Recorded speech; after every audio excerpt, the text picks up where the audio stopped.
إن الحمد لله نحمده ونستعينه ونستهديه ونستغفره ونعوذ بالله من شرور أنفسنا ومن سيئات أعمالنا من يهد الله فهو المهتد ومن يضلل فلن تجد له وليا مرشدا وأشهد أن لا إله إلا الله وحده لا شريك له وأشهد أن محمدا عبده ورسوله اللهم صل على سيدنا محمد وعلى آله وصحبه وسلم تسليما قال الله تعالى في كتابه العزيز بعد أعوذ بالله من الشيطان الرجيم بسم الله الرحمن الرحيم أفلا يتدبرون القرآن أم على قلوب أقفالها. In the name of Allah, the most gracious, the most merciful, all praise, glory and majesty belongs to Allah Azza wa Jalla alone. And we ask Him to send His greatest peace and blessings upon the Prophet Muhammad sallallahu alaihi wasallam, and upon his family and his companions, and upon all the believers until the final day. Ya Rabbal Alameen.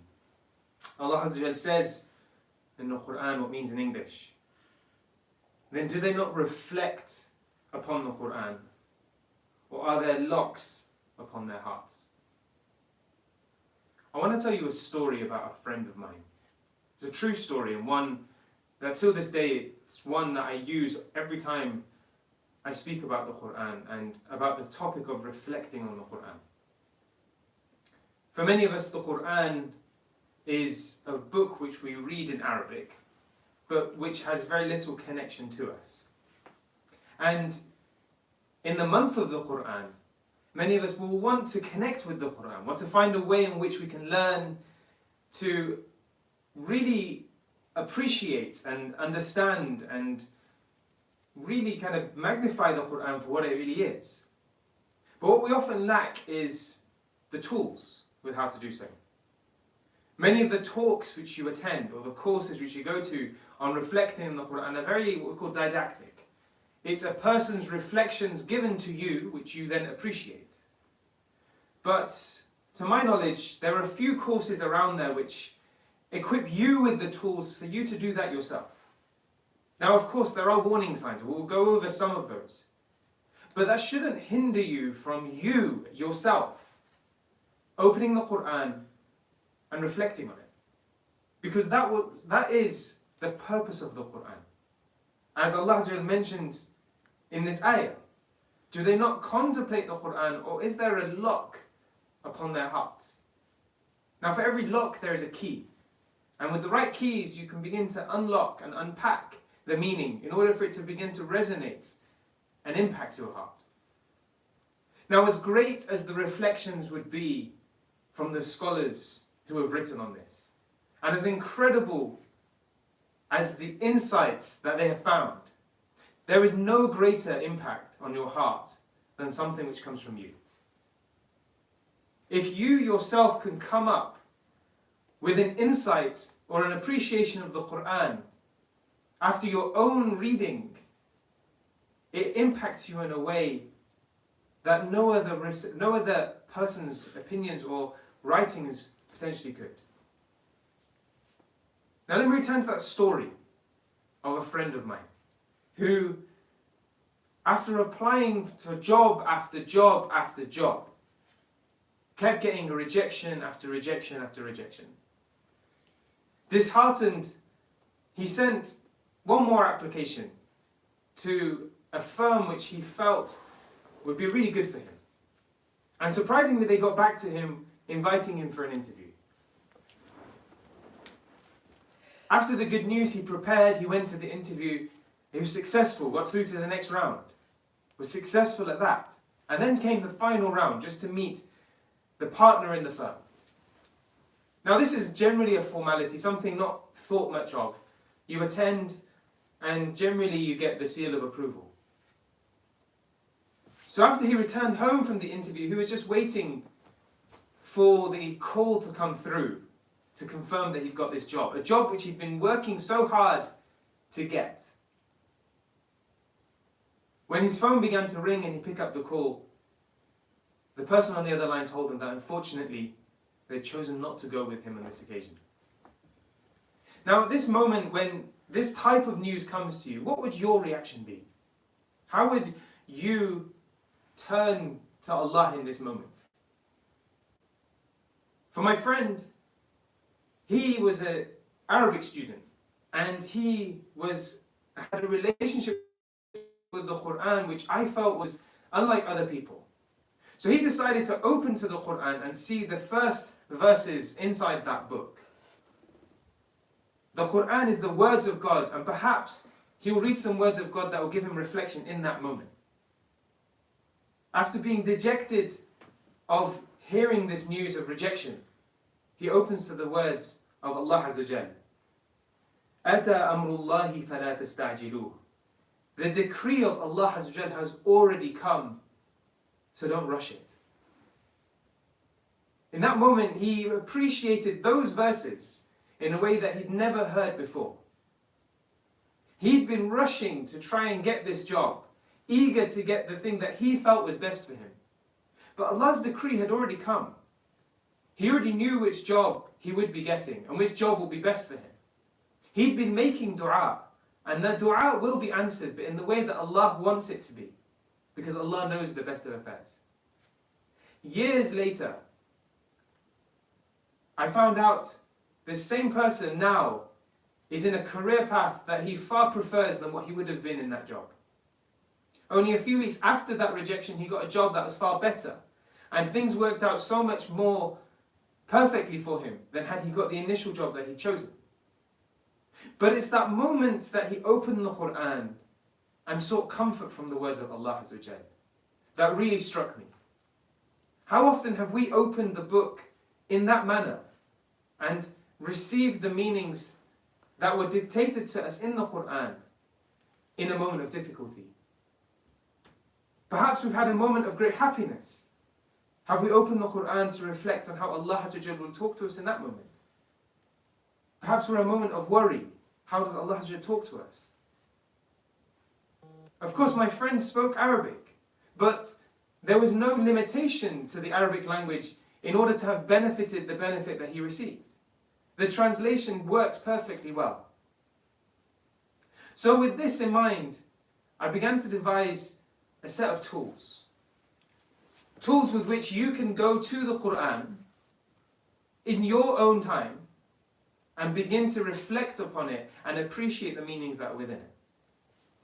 This is very different to other people's. This is not me giving you reflections, although I'll share some of my examples, but rather it's a tool that you can apply to different places in order for you to begin to appreciate the Quran and for you to apply the verses of Allah Azza wa Jal, for you to unlock your heart to the meanings Allah has given.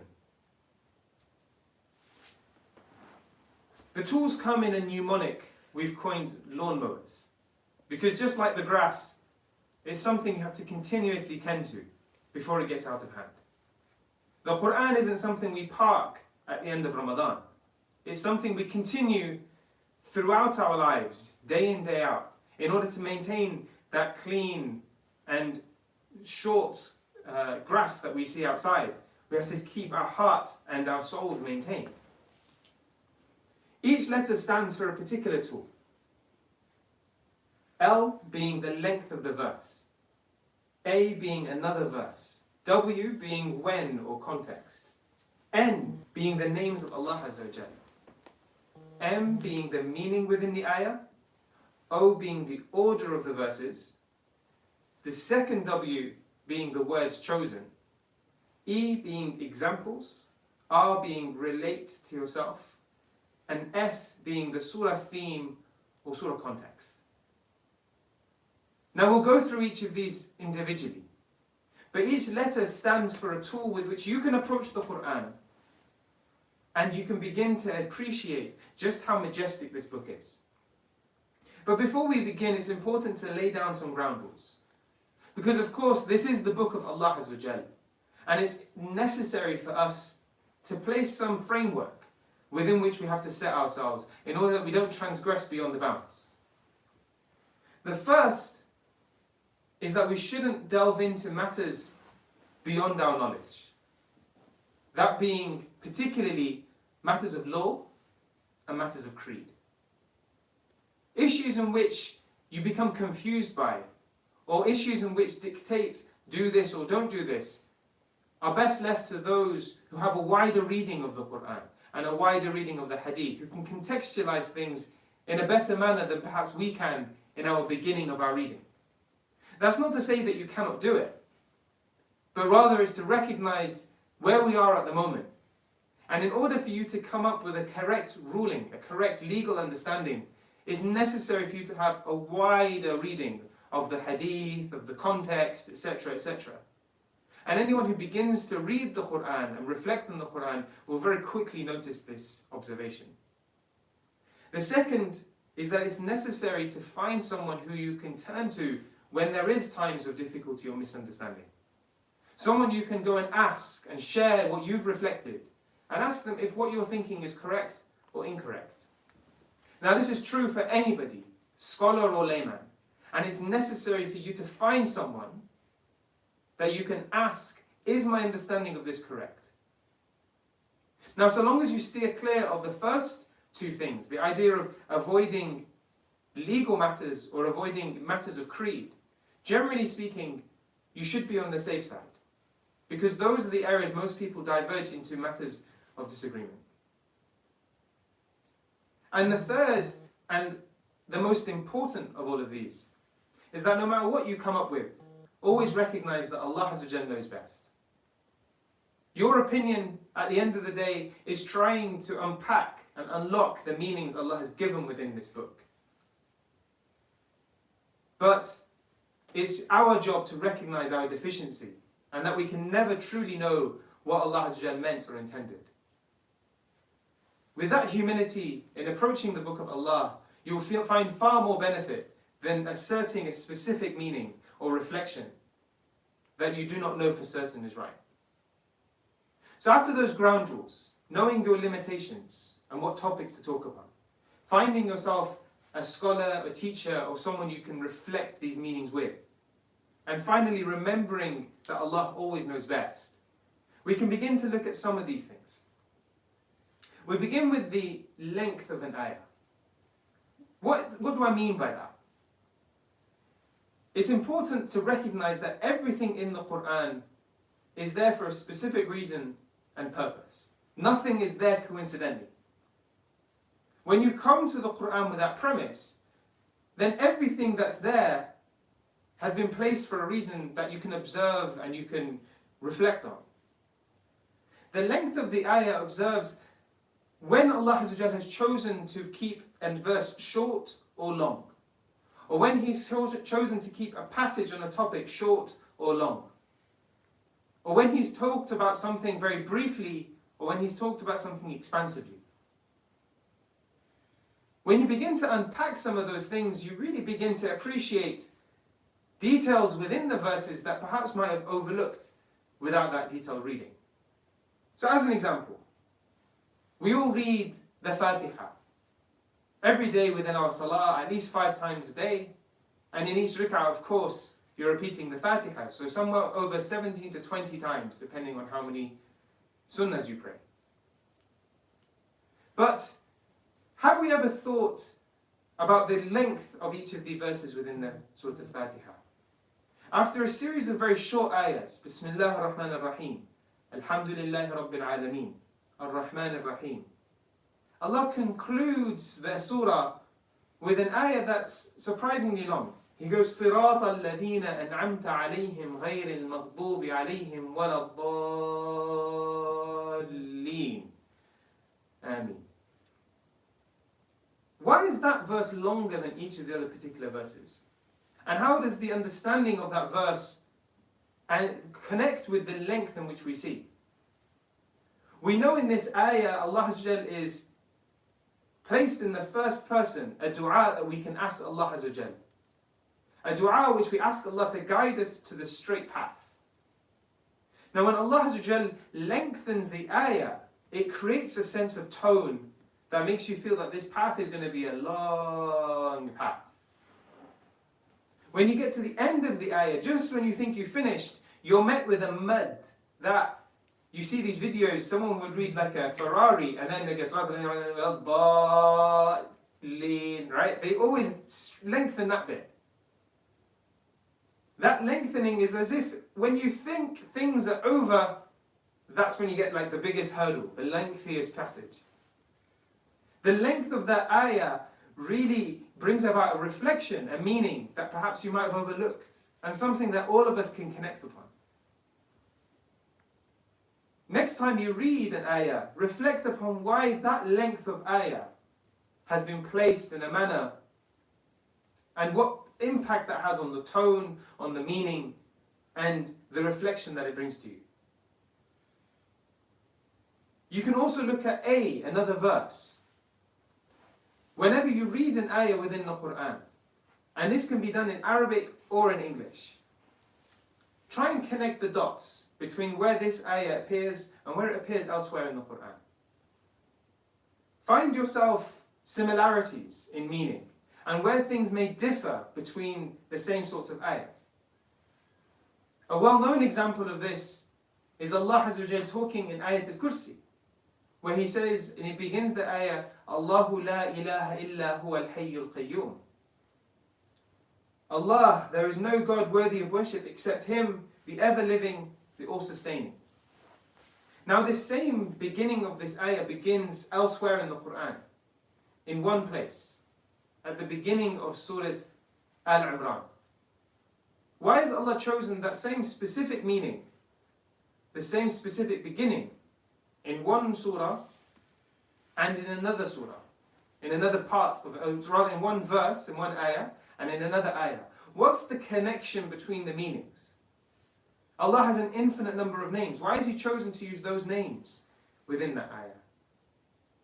Some of the reflections that came to me is when you begin to look at the details of what Allah is talking about in these things. The first describes Allah Azza wa Jal, His throne and His majesty and His kingdom. And when you read Surah Al-Imran, He describes His revelation to His people. Now when you send a message to somebody, when you receive a letter, if you know that this letter has come from someone important, that it's come from a king from a faraway land, when it's come from Bill Gates, or a funny example, when you receive a spam mail and it says, we want to give you £60 million, just give us your bank details.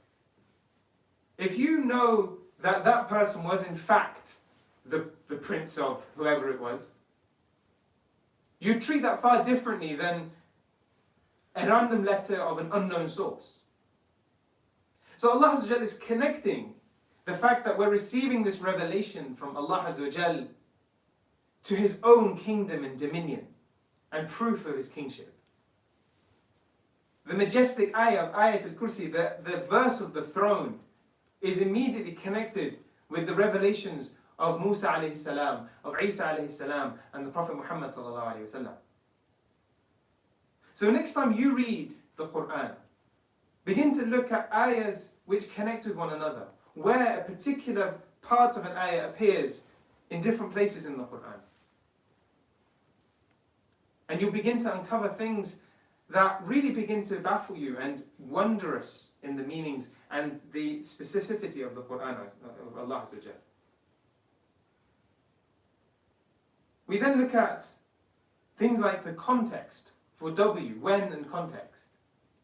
This requires a slightly more scholarly approach, but something that we can still begin to approach and understand. There's a beautiful book by Imam Suyuti which lists the purposes of revelation, when an ayah was revealed and the context in which it was revealed in. When you understand the backstory behind an ayah, you understand a meaning to the ayah you wouldn't uncover had you not known that. So for example, Surah Al-Kawthar, a surah we all recite so often in our prayers, came to the Prophet ﷺ after the loss of his child. Now when you connect that meaning of how Allah gave him a river in paradise, a spring, which all of us will drink from, Allah Azza wa Jal wants to show us that with every difficulty comes a reward that is beyond imagination. When we read the story of Musa alayhi salam, and how Allah Azza wa Jal described him when he fled from Pharaoh, when you understand the context and story of Musa alayhi salam within the ayah, when he talks about Allah Azza wa Jal, when he says, إِنِّي بِمَا أَنزَلْتُ إِلَيَّ مِنْ خَيْرٍ فَقِيرٍ, that whatever you bring to me in this moment of desperation, I'm impoverished, I'm in need, you begin to appreciate the meanings of that dua. A dua that is incredibly powerful in Allah Azza wa Jal granting those who call upon Him with it. When Allah Azza wa Jal says, إِنَّ اللَّهَ اصْطَفَى آدَمَ وَنُوحًا وَآلَ إِبْرَاهِيمَ وَآلَ عِمْرَانَ لَلْعَالَمِينَ. When Allah says He has chosen Adam, Noah, the family of Ibrahim and the family of Imran upon all humanity. What is it about those four people, those four groups of people, that Allah has selected and favored so much? Why has He chosen those four people above other people? This is something that we need to begin to do in our own readings of the Quran. Something that we can do ourselves and our families as we spend this Ramadan indoors. A time when we have less social interaction and we can begin to engage with this ourselves within our family. And so long as you stay within those parameters that we set in the beginning, of not delving into legal or theological matters, of always knowing somebody you can turn to ask if you're unsure about a meaning, and always remembering that Allah knows best, this is something that's not only necessary for you to do, but it's encouraged. The Prophet ﷺ and Allah in the Quran wants you to begin to do these things. The next one being N with the names of Allah Azza wa Jal. This is one of my favorite ones, and something one day I wish to kind of spend some time looking into this. Allah Azza wa Jal has an infinite number of names, of which He has revealed a set amount to us. 99 within the hadith of the Prophet ﷺ.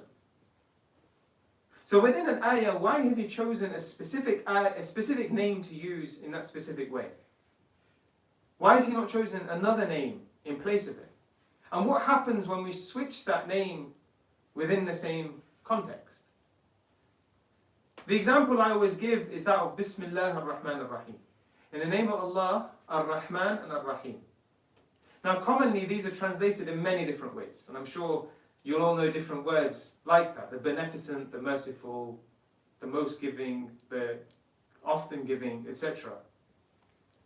But do we really understand why Allah has chosen these two names within this context? And what they mean and impact within that verse? Isn't it strange that Allah, out of all the names He has chosen two what seemingly are synonyms of mercy, variations within the same root word? When Allah uses the word Rahman, He's using the context or the form of the word which suggests a large extent, a massive extent. As an example, if somebody is a Rahman, he is forgiving to an extent that is unimaginable. So someone to forgive a murderer of his father, for example, that is an incredible degree of mercy that everyone would recognize as a very difficult amount, compared to someone forgiving you for eating their chocolate bar. It's a forgiveness, but it's a different level of forgiveness. When Allah says He's Ar-Rahman, He's the highest level. He can forgive you beyond any of your imagination. He forgave someone who killed 100 people and entered him into paradise. And when He uses the word Rahim, He's using a name of Allah which suggests consistency, something which happens often. So if somebody forgives you for doing something once, and then He forgives you for doing it again and again and again, He becomes Rahim. He's doing something over and over and over and over again. Now, I'm using forgiveness because it's the easiest understanding here. Of course, it's referring to mercy, being merciful for you over and over and over and over again. So with the combination of those names, within the beginning of a surah, He's saying He is the most unimaginably forgiving, merciful person that you can ever reach. Forgiving a person who killed 100 people, and He will do it again and again and again and again. To suggest that He's encompassed all of the understanding. Now, this is quite a specific example, but we have others, and one that you can go after this khutbah and look into. In Surah Al-Shu'ara, Allah says repeatedly, after repeating the stories of prophet after prophet after prophet, He uses the words, وَإِنَّ رَبَّكَ لَهُوَ الْعَزِيزُ الرَّحِيمُ. Allah says, and your Lord is certainly the Almighty, most merciful. Why has He chosen those two names to end this surah over and over again? This time there is not a contradiction, there is a contrast between the meanings. Unlike the Ar-Rahman Ar-Rahim, He's chosen to use Al-Aziz Ar-Rahim. Al-Aziz this time is mighty, powerful, majestic. It's a very, what we call Jalali name of Allah. How does this contrast with the meaning of Ar-Rahim? And why is it used in this context? These things we begin to, when we notice them, when someone points them out, you can begin opening up a reflection that takes you down a wondrous road. And Allah challenges us to try and reflect on the Quran, to try and find flaws. He challenges the disbelievers to reproduce something like it. And what you do when you begin to recognize and you try and reflect on it yourself is you begin to realize that just how amazing this book is. Now, to briefly go through some of the other ones, we see many other ayahs where Allah talks about things like the order of words, the order of things in which they're mentioned. Why does Allah choose to place a certain part of a word before another? A certain ayah before another? A certain surah before another? As an example, Allah ends Surah Al-Fatiha with a dua. And after Al-Fatiha comes Surah Al-Baqarah, which begins with the verses Alif, Lam, Mim. After asking Allah for guidance, He places a verse to begin the next surah, which by consensus no one knows the definitive meaning of. Alif, Lam, Mim. Allah knows best on its meaning. And then He says after that immediately, ذَلِكَ الْكِتَابُ لَا رَيْبَ فِيهِ. This is the book in which there is no kind of doubt over it. Hudan lil-muttaqin, it's a guide for humanity. So you have this sequence of events, this sequence of order, the end of a dua, which is Surah Al-Fatiha, beginning with a mysterious meaning of Alif Lam Mim, and then Allah pointing to a book which there is no doubt over. So we just had an ayah in which we are unsure of its meaning, but Allah reassures us there is no doubt in this book. And then He says, this is the guidance for you, this is the answer to your dua. That sequence of events, when you notice them, really begin to unpack meanings that you may not have noticed. And this appears time and time again. Allah using a particular sequence of verses, particular sequence of names, a certain order in which you begin to notice how Allah switches things in between.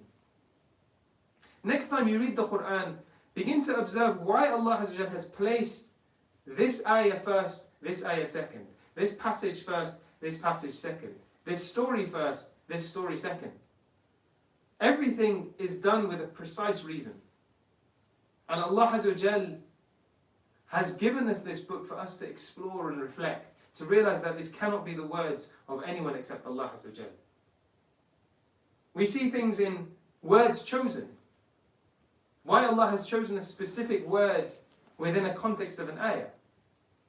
The first revelation that came to us was Iqra bismi rabbika alladhi khalaq. Read in the name of your Lord. Have you ever stopped to think why the very first word, the very first thing revealed to us was to read? It wasn't to pray. It wasn't to fast. It wasn't to say the shahada. It was to read. It's a very interesting choice of word, and something which unpacks meaning after meaning with reflection. Allah describes charity as a seed. Why has He described it as a seed? Why has He not used it as a coin or a sheep or a tree? Why has He used a specific meaning? Well, a seed, amongst many things, is small and negligible, but grows to become something majestic. But the thing I always find particularly interesting is with a seed, the only value you have in a seed is your knowledge of what to do with the seed. And that knowledge, if it was done with anything else, would be seen as absurd. You take the seed, you place it in the ground, and you bury it. Now, if I took your phone and did the same thing, you'd think I'm going mad. If I took a coin and I did the same thing, you'd think I'm going mad.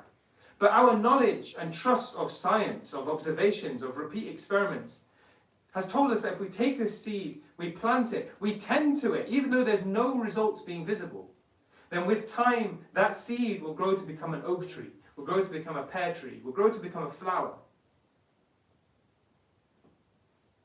This word hasn't been used for no reason, but rather Allah is telling us a meaning here, that when you give charity, People might think you're mad by giving this money that you've been given. You're wasting it. How are you going to survive? But when you give something, and importantly, you tend to it, you work for it, you continue, you don't just give and then ignore, then Allah Azza wa Jal will bring about results that are more beyond your imagination. This from a single choice of word. Another example for you to look at. Allah Azza wa Jal says, وَاعْتَصِمُوا بِحَبْلِ اللَّهِ, hold tight to the rope of God. Collectively, when He speaks to us as a community, why does He use the word rope? What does rope mean in this context? Why has He not used another one, the ship? Or the horse, the steed, or whatever the example could be? Why specifically a rope? And what does that mean in this context? Each of these is a tool for us to begin to reflect with the Quran. And this khutbah is designed for you to come away this Ramadan with your own set of reflections, that you can begin to go into the Quran and explore some of the meanings from yourself. There's an extensive number of things that I could mention, and the letters go on and on, but what we want to finish this khutbah with is a set of perhaps action points that we can take away. Just like the friend I mentioned in the beginning, it's important that we begin to have our own connection with the Quran. Reading it in Arabic is of immense value, but understanding the Quran alongside that has a greater measure in weight. And it's important to know that meaning and understanding isn't simply premised on knowing the Arabic language. There are many Arabs that might not connect with the Quran in the way that you might think. When we read the Quran, the meanings that come is when we stop and pause and think about why Allah has said the words that He said. So whether it's looking at the words chosen, the length of an ayah, the order in which things are mentioned, the context in which it was revealed, make some time with your family, perhaps before iftar time, perhaps after iftar time, where you sit together and just read the translation of a book and ask each other, why have these things come about? Why is it He has used this word instead of that word, this name of Allah instead of that name? Why is this length of this ayah? What's the tone of the ayah? How does it sound when you hear it? Each of these things is an element for us to reflect on. So try and set a time aside for you to do this with your family each day during this Ramadan. And of course, it's essential and incredible the work that many of our scholars are doing online at the moment. I've counted at least 10 different Quran circles that are live and daily that you can attend and you can learn and benefit from. But all of these will be insignificant and small compared to the reflection that comes from inside you. Because when you have that eureka moment, that moment that you really feel baffled at just how amazing that this book is, there is nothing that really beats that. And that's when you begin to get that certainty within your heart that this is a book of Allah Azza wa Jal.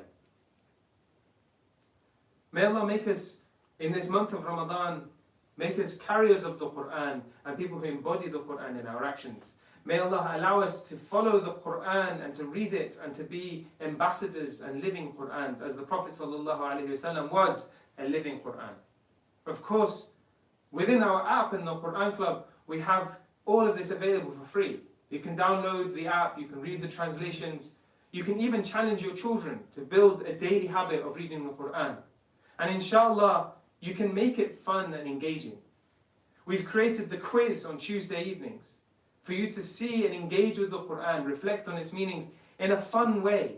And everyone who's taken part, we've had over 94% positive feedback. People really love it. It's made a fun way of engaging with the Quran. Try and make the Quran fun, engaging, and inshallah, a reflective thing for you as well. Now, of course, unfortunately, this is not a real, or not rather a valid Jum'ah Salah. It's simply a khutbah, a sermon which we're giving in place of the Jum'ah Salah. So now you have to stand up and pray your 4 rak'ahs fard Salah with your family. Place someone to be an imam, either the father or the son or whoever it is, and pray in a congregation together, because praying together counts as 27 times more reward, inshallah. And please remember us in your du'as, remember our project in the Quran Club, and we're trying to raise this money for charity, inshallah, this year. We're trying to reach a target of £100,000. Now, people said that's ambitious, But I know the generosity of the people. We'll be passing all of that on to charity, inshallah. So we won't be keeping any of that. But we want to show that our community of Quran readers are people who love the Quran and love to be generous, inshallah. So there's lots of things on there. You can guarantee your Laylatul Qadr on there as well by making a daily donation either from today or from the last 10 nights as you wish, inshallah. And you can pay your zakah, your fitrana, and any fidya that you might need to pay, inshallah. Jazakallah khair. Pray your 4 rak'ahs of Dhuhr Salah.